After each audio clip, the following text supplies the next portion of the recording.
Our next guest speaker, Chhaleta Chharoat, things that I learned from my deathbed.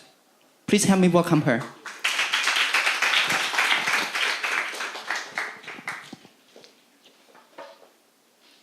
Evening, everyone. Okay, some of you may have known me and some may not. I was the Ignite speaker too on the 25th June this year. And I talk about depression. And yes, I am dealing with depression. And I used to commit suicide twice. And for the first time, I speak about this in Ignite publicly, openly about my suicide attempt. And yeah, I attempted, but it wasn't successful. And what I've learned from this, it's like not completely when I woke up and I'm not attempted suicide, and it wasn't a completely realization. It took me like months. I think I did the suicide in November, and it took me like half a year to learn everything from what I've learned from my deathbed. How it feels like to be like almost dead. I've learned I learned lots of things, but let me mention 3 things I want to share with you guys. First thing is, don't judge other people's pain. I'm just like every one of you. When people talking about suicide, we think that they are stupid, they don't value their life, they just have no idea how to deal with problems. But this is more complicated than what we think. Until I am myself step into this, and then I realized that, shit, this is way more complicated. Like when I talk about suicide, some people laugh at it. Some people think that it's not a big matter, but it is very complicated. Not suicide, it's not about something that you just get angry with your dad blaming you and you go right away and suicide. It's something that consistently hurting your emotion day by day, year by year, and has been so long inside of you. So long that you couldn't count how long it has been there. Until one day when one of the big things hit in your head, and then you finally decide to end your life. And if you have known someone who attempted suicide, don't judge them. They may have a lot that they have went through that you don't know. And it has been long and long that they could never count or they could really express to you. Because it's emotion, everything is too complicated. And if you talk about science, when people suicide, there are some chemicals in their brain that block the way that they think. So then they cannot think clearly anymore. So they just do it right away. And it's just like a short moment of time. If they can get away with that, like 5 minutes, when the suicide thought come in, they're gonna be fine. But sometimes some people cannot get out of it. So I think I'm lucky because I'm able to awake again. And yes, the second thought I've learned from my suicide bed is, sometimes you have to be strong enough. When I wake up, I have to learn one thing.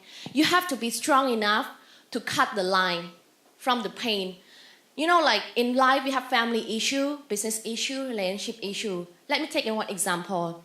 It's like, what I'm trying to project about cutting the line is, example, like if I'm having a husband and our relationship does not go well, we fight every day, we have so many emotional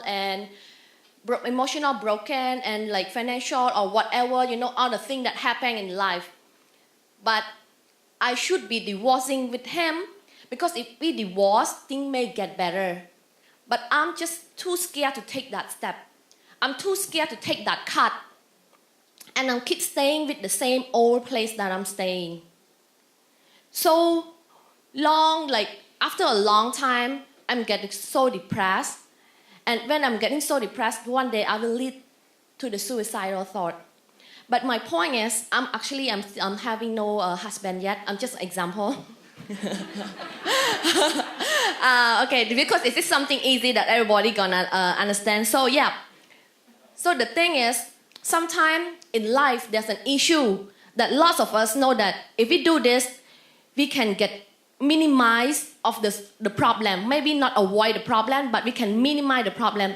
But lots of time, we just don't have enough courage to stand up and cut it off from our life. Because if it related to relationship or family, it's the toughest thing.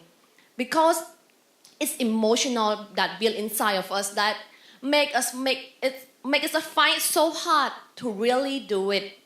But sometimes you have to stand up and make a change.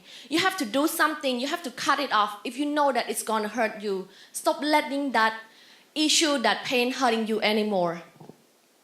So, and my last thing that I have defined after my deathbed is redefine my happiness.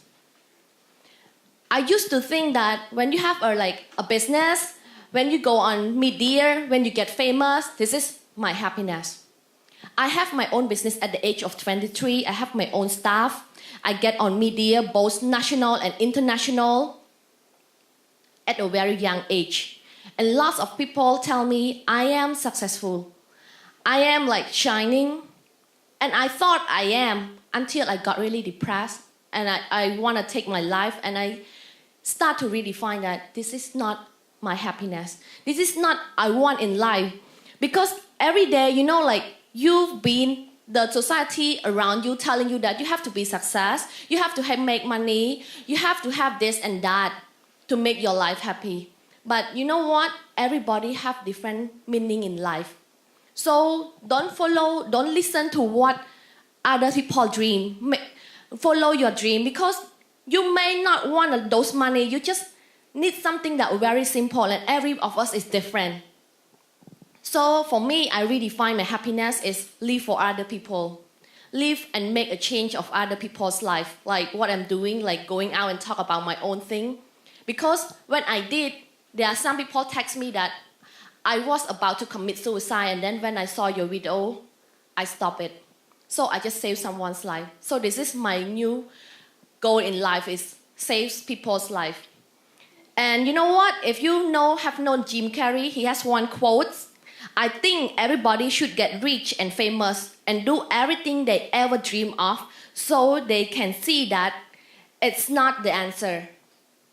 So I think I will conclude this.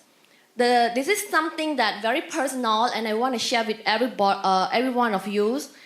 And I hope you can get something like key takeaway from what I talk and it would help you or maybe somebody in your family or your friends. And I hope it helps and thank you. Yeah.